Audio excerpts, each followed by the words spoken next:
Well, it's our 250th episode of McBLOG. Yep, on the 16th of November 2021, we launched this regular, almost daily commentary on current social and family issues. To be honest, I wondered whether there would be enough material to do maybe 2 or 3 episodes a week, but I quickly found out that there's no shortage of material, just a shortage of time to talk about all of them. So, as we celebrate our 250th episode, I thought we'd check out the most popular, most viewed episodes of McBLOG.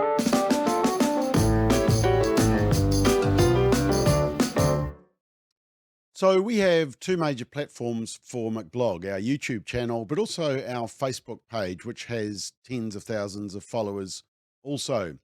So, let's check out the top episodes based on, firstly, YouTube views. And number 1 spot, well, it was about the Posey Parker rally in April of this year. And New Zealand didn't cover itself in glory with the horrendous scenes we saw in Auckland with the Posey Parker women's rights speaking tour, and it was shut down with violence. And so we checked out the international coverage and the commentary, and what we found wasn't pretty. Well, New Zealand certainly didn't cover itself in glory with the horrendous scenes we saw in Auckland last weekend with the Posey Parker women's rights speaking tour, which was shut down with violence. In fact, my interview with Annie O'Brien on Monday has been viewed more than 60,000 times on our social media channels. But let's check out the international coverage. It's not pretty. One of the thugs you just saw poured tomato juice on Kelly J. Keane. She joins us tonight to tell us what exactly happened. Kelly J. Keane, thank you so much for coming on. Was it as awful as that video suggests it was? I genuinely feared for my life. I thought I was going to be crushed to death. You can see Posey Parker being surrounded by security. You can see the crowd crushing in on her, again, for the great crime of having said that men are men and women are women. Like, people are literally throwing, I mean, you can see this is crazy. People are literally pouring water bottles on her. People are hitting her with signs. Really solid stuff right there. In fact, at the same event, some of these trans activists beat up an old woman. There's an old woman there. She got clocked directly in the face. Yep, so that was first place. That was most popular episode on YouTube. Second place went to A Bit of Fun. During yet another lockdown for Auckland in September 2021, we did an analysis of Prime Minister Jacinda Ardern's proclamations from the pulpit of truth, the regular COVID updates. And we noticed an interesting trend. And so we put together not Face the Music, very popular program a while back, but Face the Media.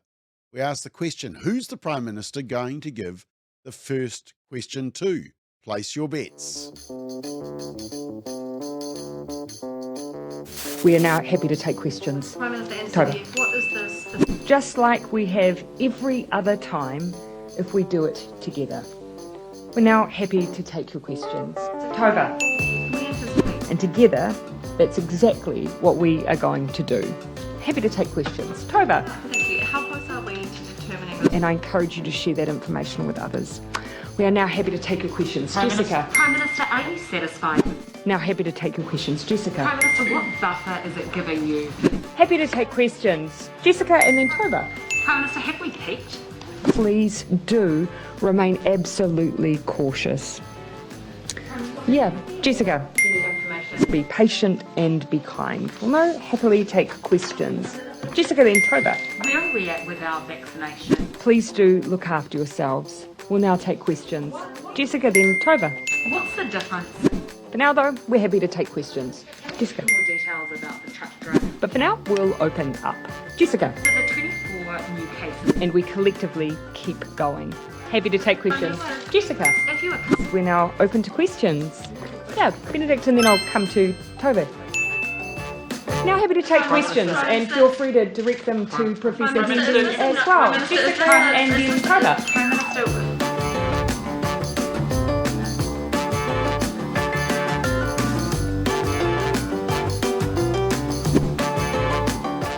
Yeah, so there we go. Jessica then Tova, and actually it became a really well-known Kiwi phrase, so much so that Jacinda started getting Christmas messages about it.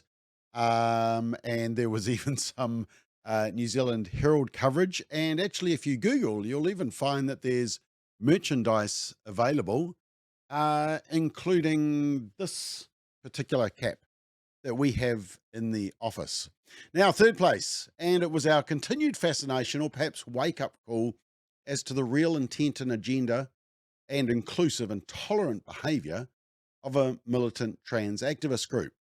And it was, of course, it was relating to British gender activist Posey Parker, who had left New Zealand, and she called it the worst place for women she had ever visited.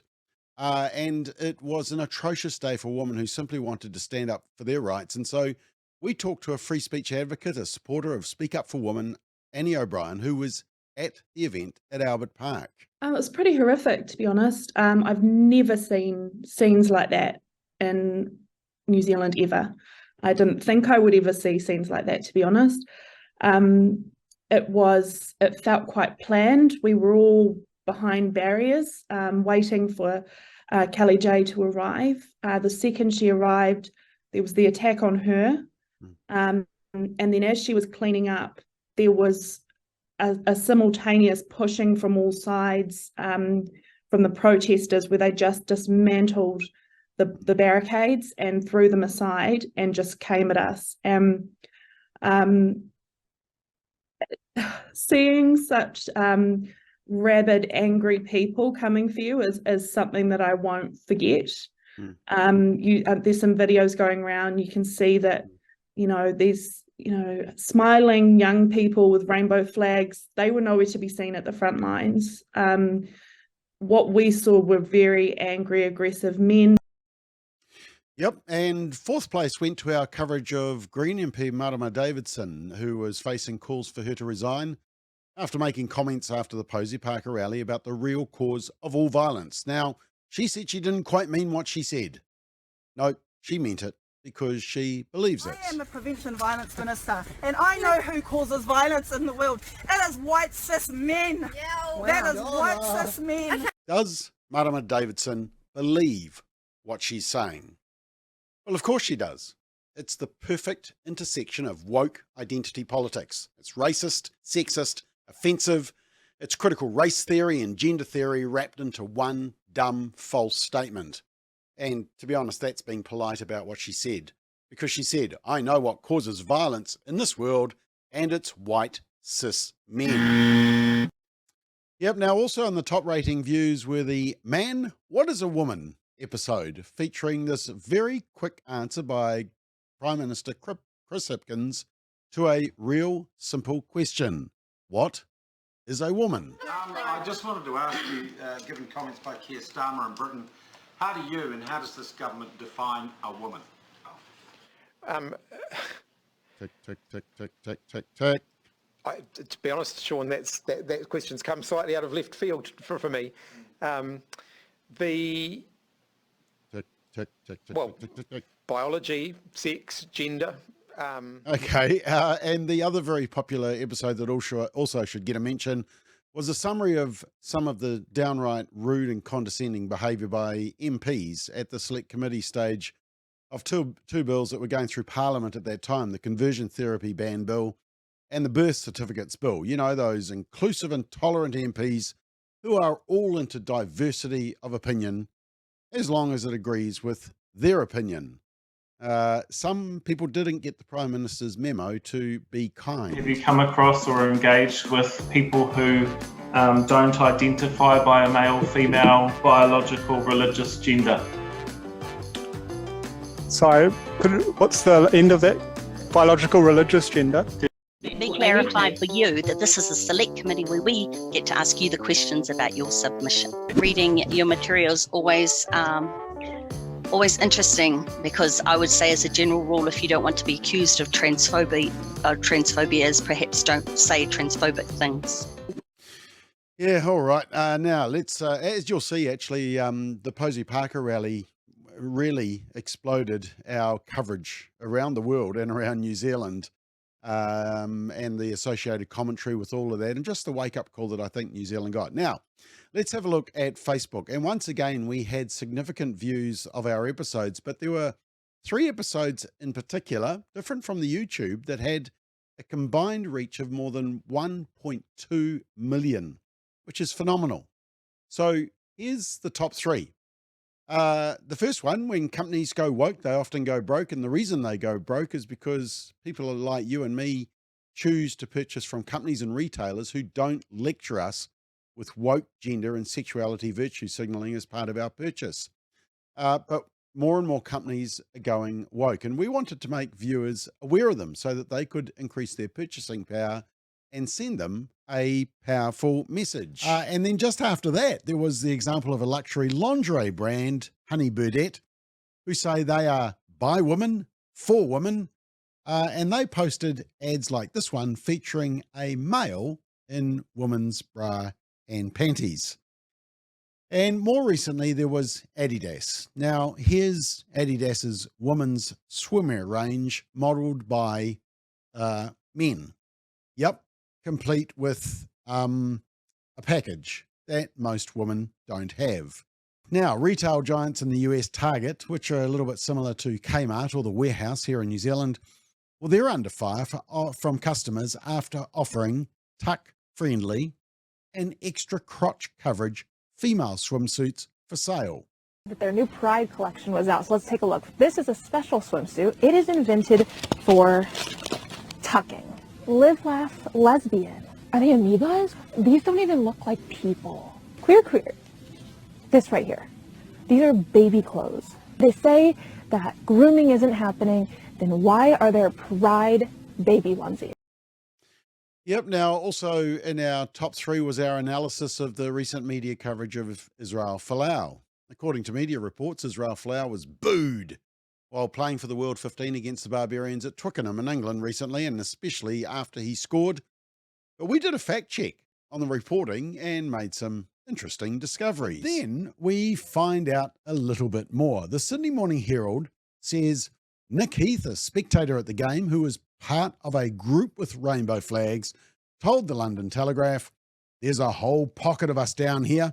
There are around 100 people who have been invited from the LGBTQ community." Yep, here they are. It's about 10 to 12 flags I can count, maybe 30, 40 people, maybe 50, amongst 32,500, and specifically invited from the LGBT community. I think that's called Rent a Crowd or Rent a Mob. It's a PR campaign. So yeah, there was booing, but it was 30 or 40 Rent a Mob.